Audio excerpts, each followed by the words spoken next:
Hi there, welcome to Scrap and Coffee. I'm continuing with the Flex Folio, and today we are working on the B section, so on the B piece of our cover.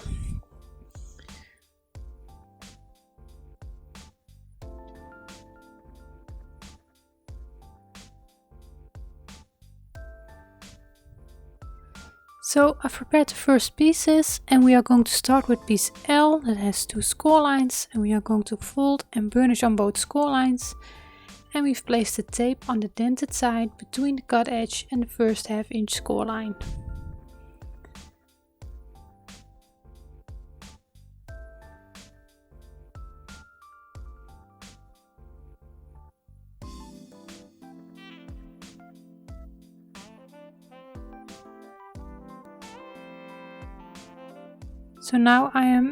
So this piece will have a gusset, and I'm placing it on my work surface folded on the second score line. But we are going to make a second piece that's going on top of piece L. And that will be your piece M. It's going to be a large pocket, so we are going to miter the corners. I didn't do any acetate in this pocket, but it's a large pocket, so there are options to play around with it, but I just left it as it is. So after I've mitered the corners again, I'm going to fold and burnish all 3 score lines and check if there is no overlapping of my half-inch flaps.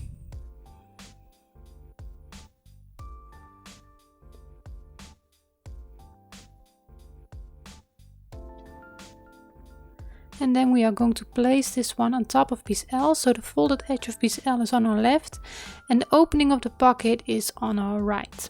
And that's how we're going to place it on top of each other. You can also make a slit in the pocket with your envelope punch board or use a corner punch on the L piece if you want, but I'm just going to leave it straight.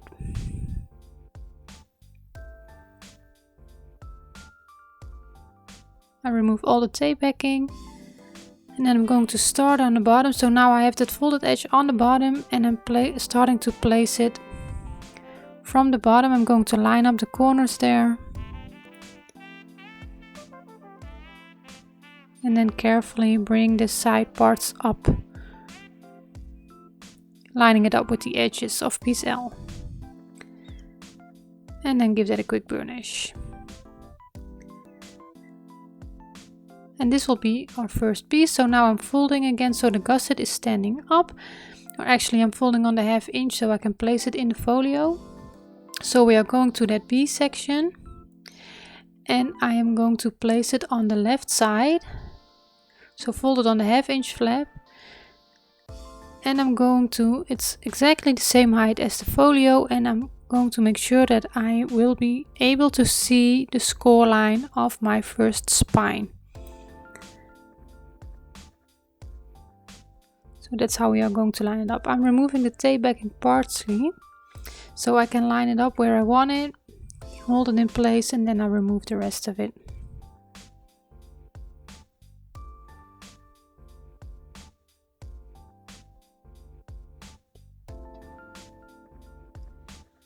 Also, the cutting guide for the folio is now available on my website scrapandcoffee.com, so if you're interested in making the project you can find it there. It's a PDF downloadable file.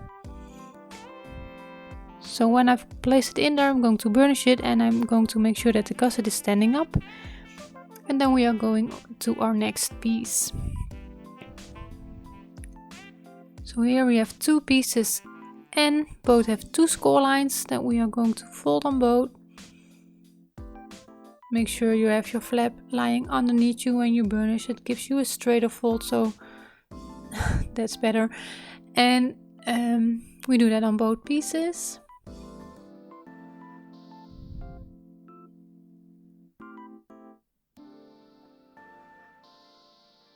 And then again we are going to place a little extra on here. I'm laying it on the surface with my gusset underneath the piece, and then we are going to add some pockets on these 2 pieces. So for that we have our pieces O that has 3 score lines. I've prepared one because I wasn't sure if I was going to use both of them, so I didn't want to waste the tape. But we're going to miter the corners and fold on our 1/2 inch flaps. Eventually I did use both of these pieces. Make sure there is no overlapping.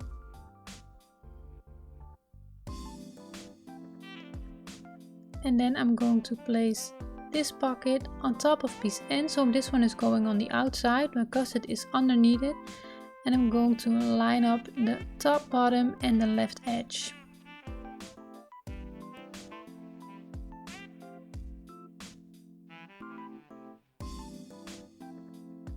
So for the pockets I usually remove all the tape backing at once. It's for some reason I find it easier.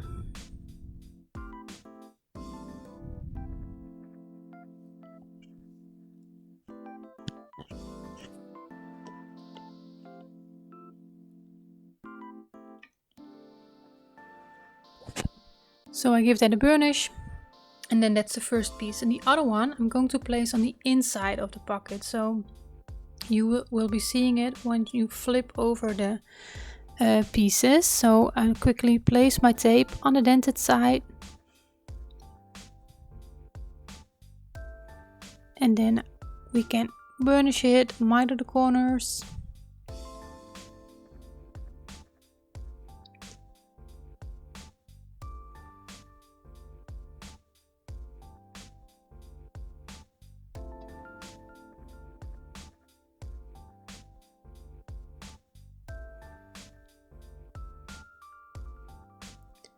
And just repeat what we just did.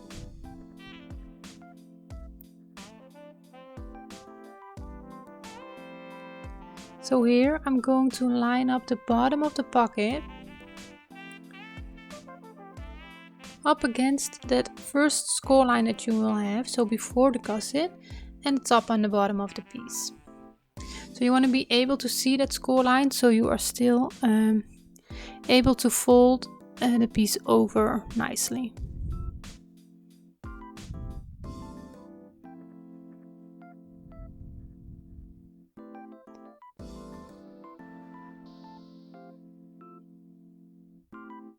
And then we have the pocket on the inside. So this again we are going to place in the folio. So I'm going to fold on that 1/2 inch score line, and you can place these however you like. Doesn't matter which one you place in the bottom and which one you place in the top, but I was actually wanted to place the one with the pocket on this side on the top and the other one on the bottom, and I ended up doing it the other way around. Well, it's not the end of the world, so I just left it.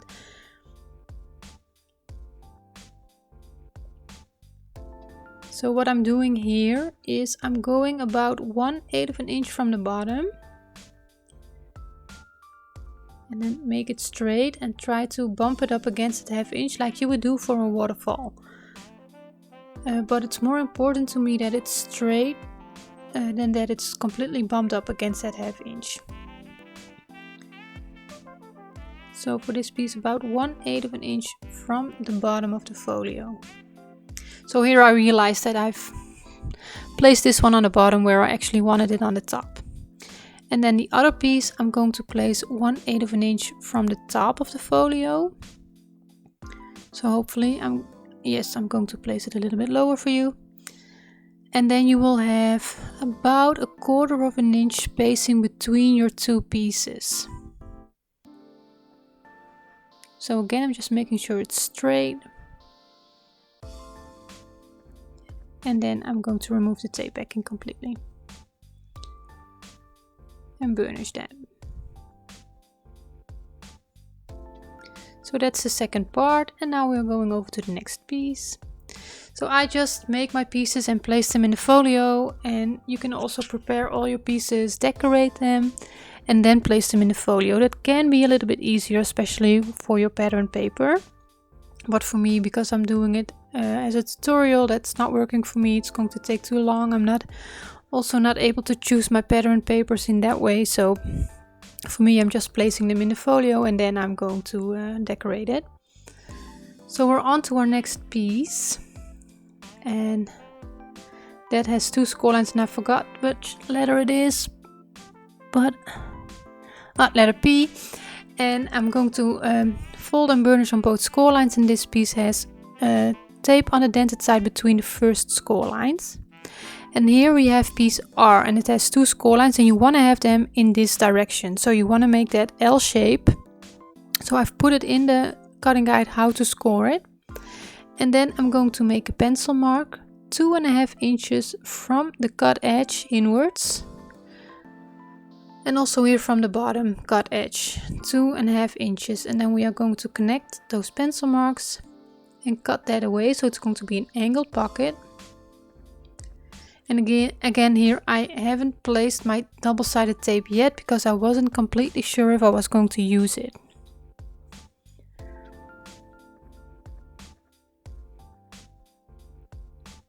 So I quickly place my tape on the dented side between those two, between the cut edge and the score lines.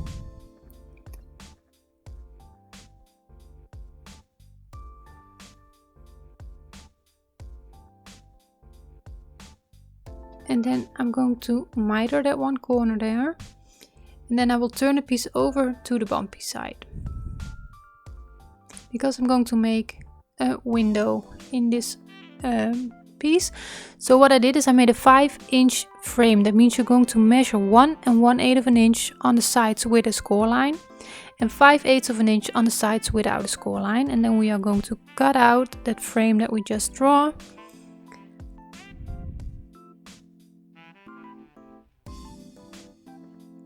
And once we've cut that out, we need a piece of acetate. Sizes for your acetate are in the cutting guide. So here I need to do a quick measurement. And once I've cut that to size, I'm going to place it on there. And then I'm going to use a Sharpie to mark on the acetate where I can cut my angle in the acetate. So I'm just placing it how I want it. And then make a little mark on the acetate. It doesn't matter because you're not going to see it on the end. And then I'm going to place that in my paper trimmer. And it's really hard to see, but I'm lining up that 2 marks that I've made with the Sharpie so that I can cut off that angled piece.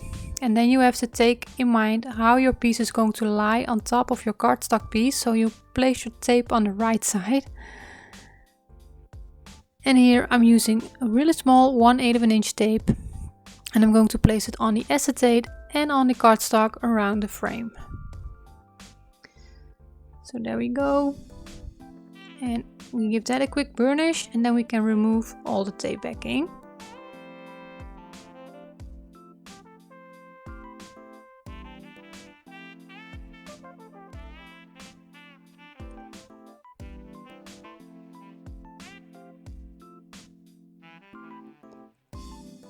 And then we are going to carefully place that piece of acetate on there, making sure that we are not overlapping any score lines. And give that a quick burnish. Try to burnish on your tape only so you don't damage your acetate. And if you wanted to know, I'm using acetate that's 0.007, if I'm saying that correctly. So fold and burnish on your score lines.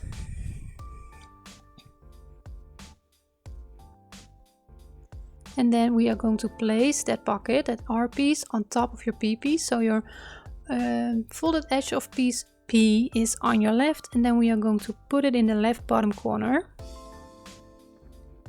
And I had some pencil marks showing, so I'm going to remove that quickly.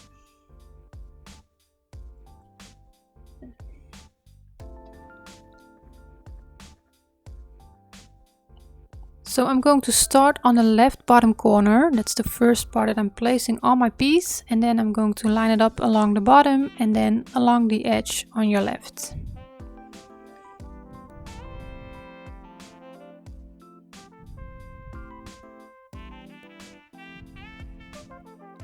And burnish that down. So now I'm also going to place some pockets on the inside of this piece. So for that I have 3 pieces of Q. They're all scored the same in the same sizes, but you only need one piece that has tape on 3 sides. So I did that wrong, so you only need one piece that has tape on 3 sides and 2 pieces that have tape only on the short edges. So I'm placing it like this, so it's not confusing. So the piece with tape on 3 sides, you are going to miter the corners. So we are going to make a stack pocket here. And then the other 2 pieces,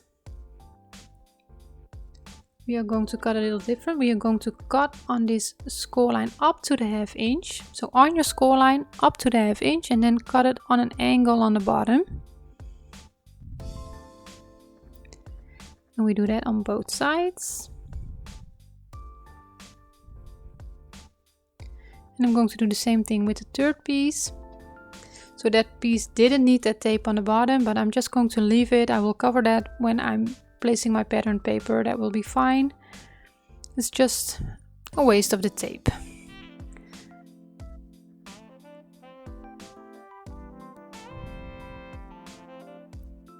So there we go.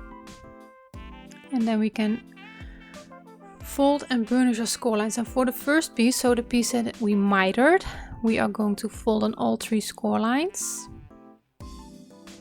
Make sure there is no overlapping, like always.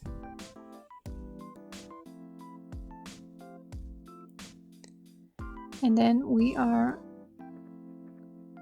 Oh, on the other 2 pieces we fold only on the short sides. You don't have to fold on the other score line.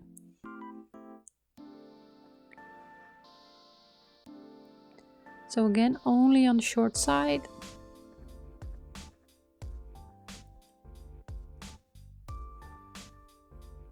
And these we are going to place on the inside of our piece P. So we are going to turn it over. We have our score lines on the right. And I am going to place it, the first one, so that's the one with the 3 flaps folded over, on the bottom.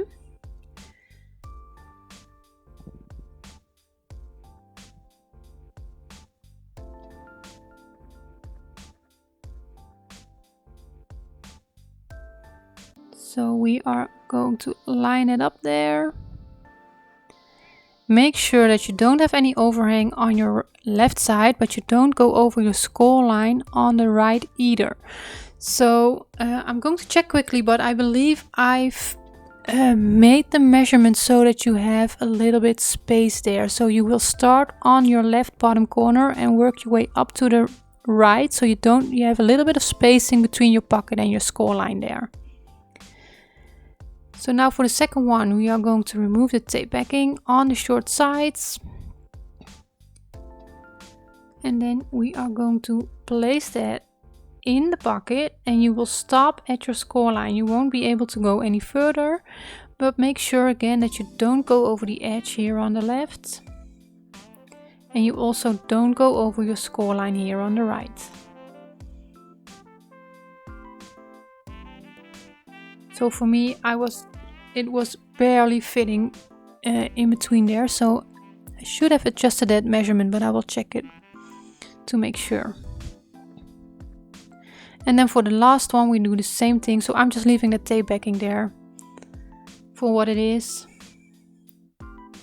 And again, I'm making sure that I'm not going over that edge and I'm staying in between that score line. And then we have a nice stack pocket here.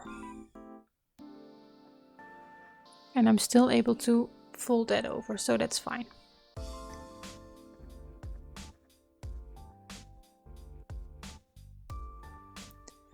So again, I'm just placing it in the folio after I've completed the piece. So we open everything up, and again I'm going to bump it up against the 1/2 inch of our previous pieces, and I'm going to line up the top and the bottom, making sure it's straight.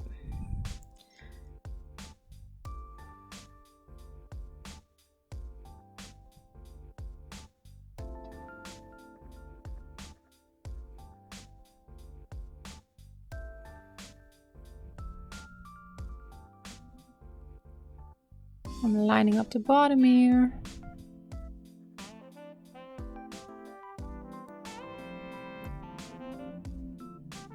making sure that the top is also lined up. Sometimes it can be a little bit hard to see because you have that gusset there as well, and I don't want to get my head in the camera too much. But there we go.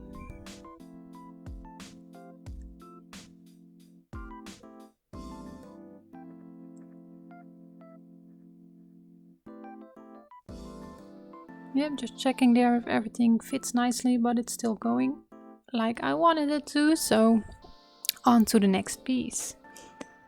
And here we have piece S that has 2 score lines, and we're going to fold and burnish both score lines, and I'm going to taper that 1/2 inch on top.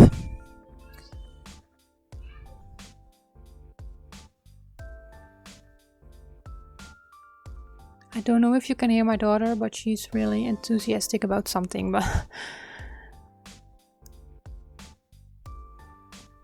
so we folded on both score lines, and we are going to lay this to the side for a second. And then we have piece T. So piece T is another pocket.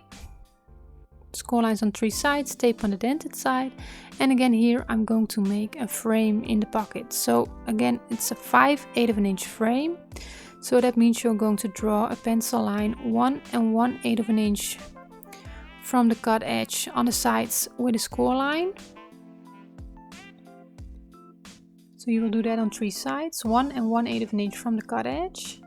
And on the side without the score line, you are going to draw a line 5/8 of an inch from the cut edge. So somewhere in this folio, I've made a frame somewhere for some reason that was 5/8 of an inch, and so I just continue that throughout the whole folio. Normally I go for 1/2 inch frame, which works perfectly as well, but for some reason I went for the 5/8 of an inch this time. So I'm going to cut it out.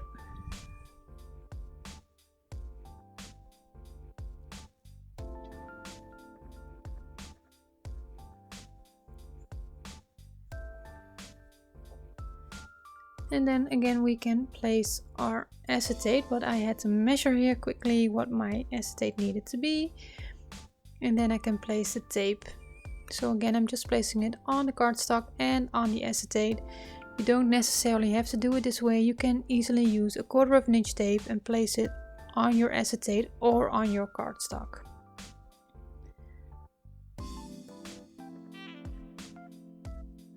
So we remove all the tape backing. Just checking if I didn't have any overhang of tape.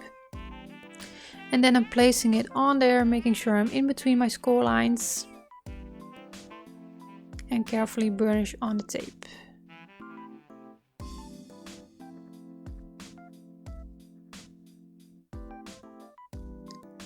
So now I can miter the corners.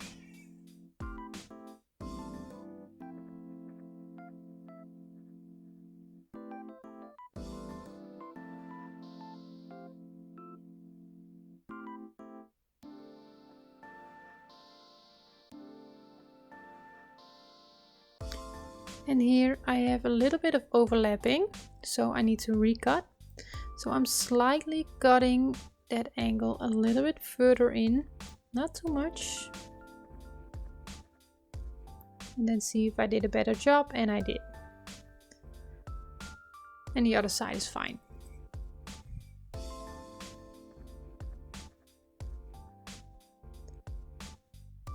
So this pocket will go on top of piece S.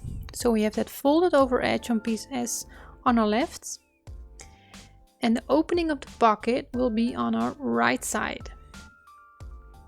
So also I'm going to taper that 1/2 inch on the sides of the pocket. I almost forgot to do that. But because we're going up to the same height as our flap, you want to taper that and hide that construction and getting pieces in there a little bit easier. So now I can remove all the tape backing. And if you feel more comfortable in removing just one side of the tape and then remove the rest after you stick that first side down, that will work perfectly as well. And like always, wet glue will work really good as well. So I'm just lining it up there, all the edges, and give that a burnish.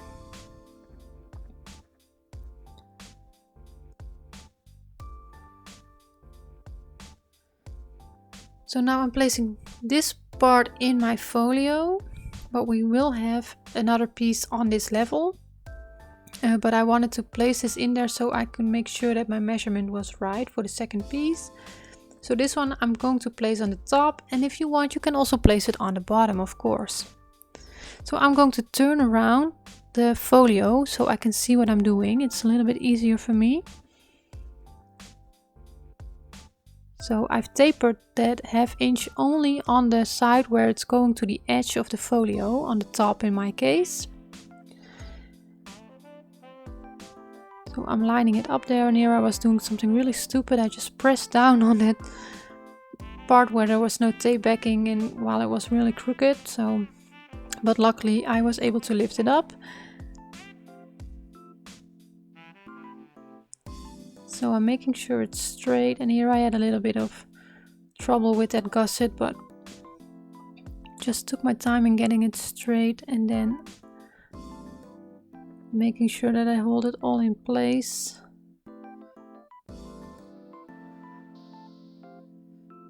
And there it was on.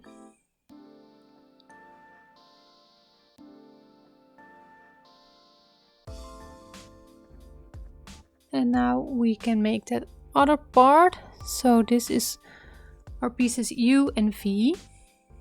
And I cut it down slightly in a pretty weird measurement, but you need that little bit of spacing in between your flaps. So that's why I did that. So first is piece U that has 2 score lines. And you can fold and burnish both score lines. And I'm going to taper that 1/2 inch here on the bottom because we are going to line that up with the bottom of the folio. And I just don't want to have any overhang of these strips showing on the outside.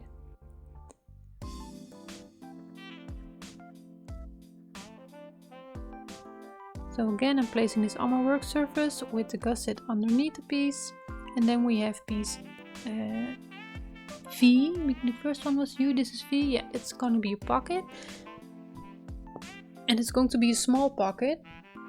So I am using my envelope punch board to make a little punch. So I measured the piece and I just, it was a little under 3.5. So the half of 3.5 is 1 3/4. So I placed it at 1 3/4 and then moved it to the right just slightly. And then I had that punch in the center of the piece.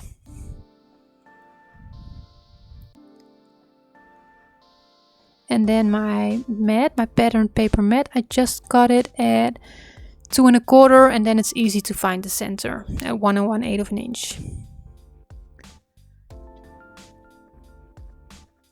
So this is going to form a pocket again. And I do have to say that I find this pocket a little bit on the long side. So you could make it a little bit shorter if you like that better, but I just left it as it was. So now I would have about 1/2 an inch on the right side. And that's showing, but you could make the pocket part a little bit shorter if you want. And you can also use some kind of corner punch on your U-piece, on the flap.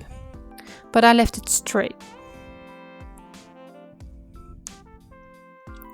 So I'm having the folded over edge of piece U on the bottom now, and I'm going to line up the pocket there as well. On the 3 sides, the bottom and on the sides from this view.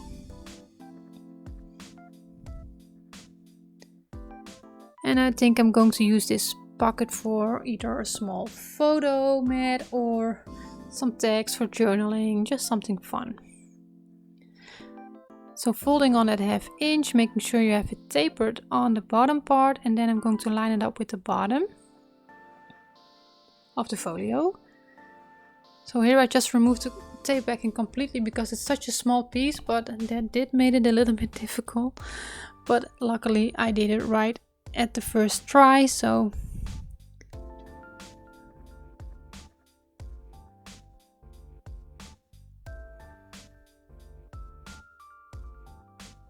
Yes, there we go. So now when you open it, you can see that you have a little bit of space in between the two pieces. And you want that so you don't catch onto one or the other while opening or closing the folio. So, and then I have one more level, and these are our pieces W. We have 2 pieces of those, so again 2 score lines, and fold and burnish on both of them. And these are pieces with a 1/8 of an inch gusset, so that can be a little bit more difficult.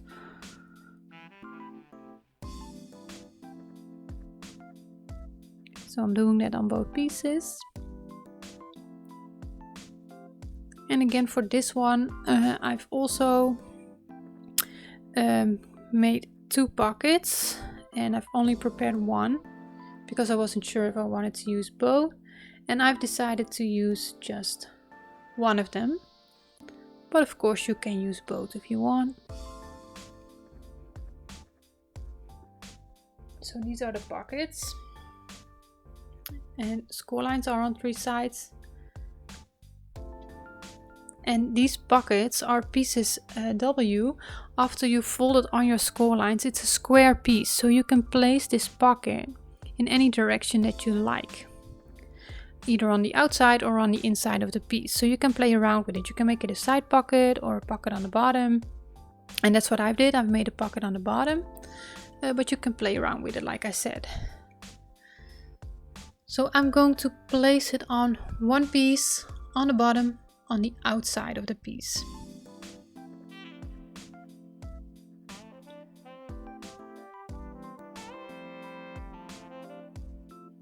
And then the other one, I was intending to do the same thing that we did earlier, with one on the outside and then on the other flap on the inside. But I've decided that I wanted more photo opportunity, because these flaps will be perfect for a 4x4 photo. So I wanted to keep that opportunity, or play with a journaling card out of the collection. So that's why I didn't place the second pocket. But you can easily do it if you want.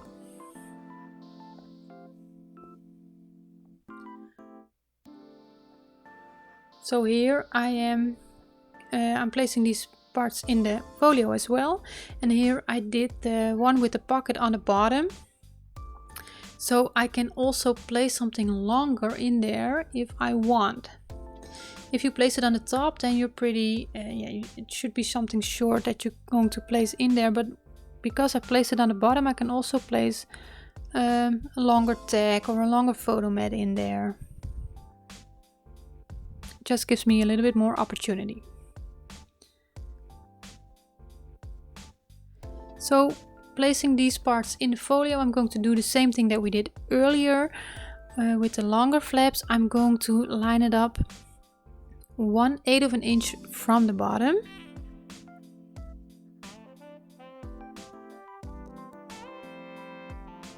Again, making sure I'm staying straight, that these gussets are nicely folded out.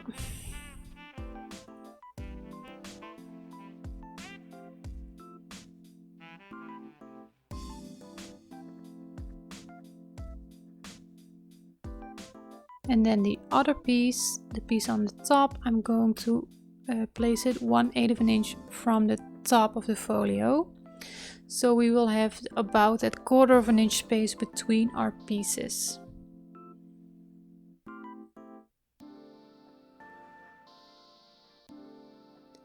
So I tapered that 1/2 inch on the top and the other one on the bottom, but it's not necessary because you're staying away that 1/8 of an inch.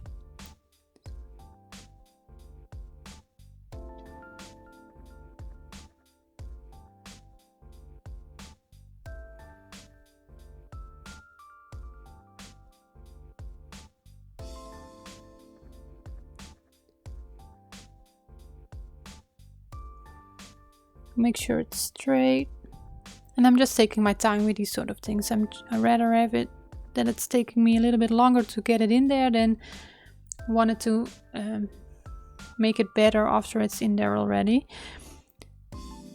So now that's there, and I will tell you that there will be one more additional piece on this B section, a larger flap that will be placed on the right side, but you will see that in the next video. At this point I was feeling like it was missing something, so after thinking about it for a while I've decided to place that extra flap, but you will see that in the next video. So what we have here is a large pocket. Here we have two flaps with a pocket on either side, a large angled pocket, a stack pocket, and then a nice pocket that can hold a 6x4 photo, a little small tag pocket. So here I'm showing you can round these corners if you want, or use that scallop punch, but I've decided to keep it straight so it's nicely lined up with the piece above it. And then we have two smaller flaps. So that's the B section of the folio. So I will be coming back with one more video for the A section, and I will complete that B section that I just told you. So it's filling up nicely, but we still have a lot more room to work with. So I hope to see you in that next video. So for now, thank you for watching and enjoy the rest of your day.